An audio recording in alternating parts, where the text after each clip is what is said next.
Standard हमने वाक्य के भेद हमने ये लेसन स्टार्ट किया था, जिसमें हमने रचना के अनुसार 3 भेद देखे थे, सरल वाक्य, संयुक्त वाक्य और मिश्र वाक्य।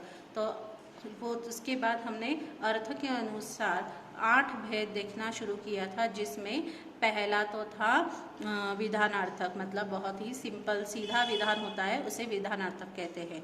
दूसरा होता है निषेधार्थक वाक्य, जिसमें कोई बात न होने की, जिसमें आपको बोध होता है कि ये नहीं होगा, ये मत करो, ये नहीं है। ऐसे नकारार्थक जहाँ पे आपको वाक्य दिखाई देते हैं, उनको निषेधार्थक वाक्य कहा जाता है। जैसे कि गाँव में आवश्यक सुविधाएं नहीं है, तो नहीं है, नहीं मिल रहे हैं, इसकी संभावना नहीं है, हवेली में कई सालों से कोई नहीं रहता, तो यहाँ के सब नकारात्मक भाव रहते हैं, तो उसको निषेधार्थक वाक्य कहते हैं।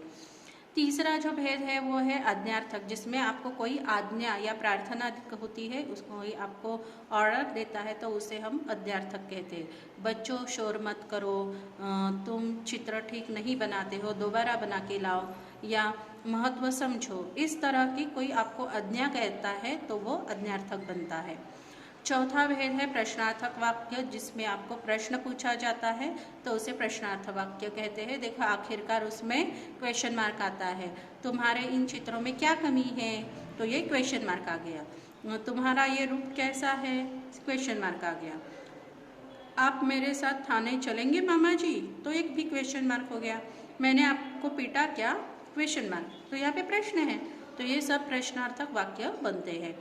पांचवा है इच्छार्थक वाक्य, जिसमें आपको कोई ना कोई इच्छा दिखाई जाती है या आशीर्वाद दिया जाता है, तो उसे इच्छार्थक वाक्य कहते हैं। जैसे कि देखिए, ईश्वर आपको सफल करे, नाले पर पुल बनाने की तुम्हारी इच्छा पूरी हो, तुम हवेली का रहस्य खोल पाओ, ये हमारी इच्छा है। तो इस तरह की आपको कोई इच्छा वहाँ पे दिखाई जाती है, तो उसे इच्छार्थक वाक्य कहते हैं। छठा है संभावनार्थक। संभावनार्थक का अर्थ होता है जिसमें कोई संभावना होने की, कोई बात होने की संभावना या संदेह दिखाया जाता है, तो उसे संभावनार्थक कहते हैं। इस फॉर एग्जांपल, कल शायद वर्षा हो, कल बारिश हो, शायद कल हमारे यहाँ पुल बन भी जाए, तो इस तरह से कोई बात होने की संभावना जहाँ पे दिखाई जाती है, उसे संभावनार्थक कहते हैं।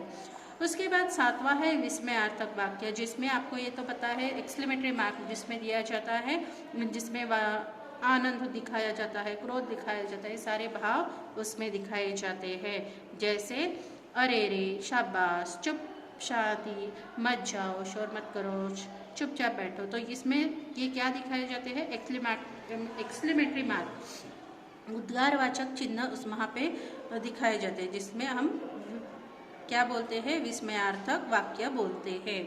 और आखिरकार आठवां जो है वो है संकेतार्थक वाक्य, जिसमें कोई बात होने का संकेत दिया जाता है, उसे संकेतार्थक वाक्य बोलते हैं। जैसे कि वो हम नेक्स्ट वीडियो में देखेंगे।